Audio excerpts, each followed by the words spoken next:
আসসালামু আলাইকুম ভিউয়ার্স, আশা করি আপনারা সকলেই ভালো আছেন। আজকে একটি খুশির খবর, ইতিমধ্যে বেসরকারি শিক্ষক কর্মচারী যারা আছেন আপনারা সকলেই জেনে গেছেন। এখন শুধু প্রজ্ঞাপন জারির অপেক্ষায়।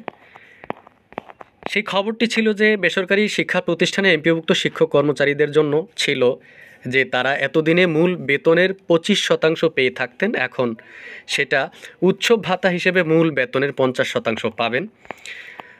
তবে সেটা ঈদুল আজহা থেকে এই সিদ্ধান্ত কার্যকর হতে পারে, কারণ অর্থ সচিব বর্তমানে যুক্তরাষ্ট্রে রয়েছেন, মানে অর্থ উপদেষ্টা ও অর্থ সচিব যুক্তরাষ্ট্রে রয়েছেন। 29শে এপ্রিল তাদের দেশে ফেরার কথা রয়েছে। তারা দেশে ফেরার পর এই বিষয় চূড়ান্ত অনুমোদন দেয়া হতে পারে। এই উৎসব ভাতা বাড়ানোর জন্য কিন্তু শিক্ষক কর্মচারী যারা আছেন তারা বিভিন্ন সময় বিভিন্নভাবে অনেক আন্দোলন, অনেক কিছুর পরে এই পর্যন্ত আজকে এসছে, তাও দীর্ঘদিন পরে সেটা 25% থেকে 50% হয়েছে। তো সেটা এখন এই ঈদুল আজহা থেকে কার্যকর হবে আশা করি আমরা।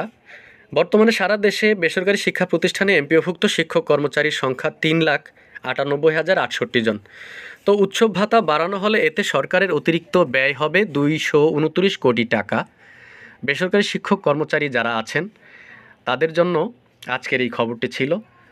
তো আমার চ্যানেলে যারা নতুন, আপনাদেরকে একটি রিকোয়েস্ট, আপনারা আমার চ্যানেলটি সাবস্ক্রাইব করে না থাকলে চ্যানেলটি সাবস্ক্রাইব করে পাশে থাকা বেল আইকনটি বাজিয়ে রাখুন। এনটিআরসিএ সহ বেসরকারি শিক্ষক কর্মচারী অর্থাৎ ইন্ডেক্সারি শিক্ষক যারা আছেন আপনাদেরকে এই এনটিআরসিএর তথ্য নিয়ে কিন্তু আমি ভিডিও বানাই। তো সবার আগে কিন্তু আপনারা সব তথ্য পেতে আমার চ্যানেলটি সাবস্ক্রাইব করে রাখতে পারেন।